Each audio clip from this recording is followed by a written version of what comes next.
মোৰ নাম শ্ৰীমতী অলিম্পি শ্ৰীৰাম গগৈ। মই শংকৰদেৱ শিশু নিকেতন পূৰ্বথৰৰ 10ম শ্ৰেণীৰ ছাত্ৰী।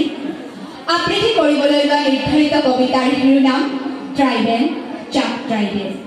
কবি কলাগুৰু বিষ্ণুপ্ৰসাদ ৰাভা। ট্ৰাইবেল চাক ট্ৰাইবেল তিয়াগি ঘুমতি তোৰ পাখনাই নিয়া নয়ন কুসুম মেঘ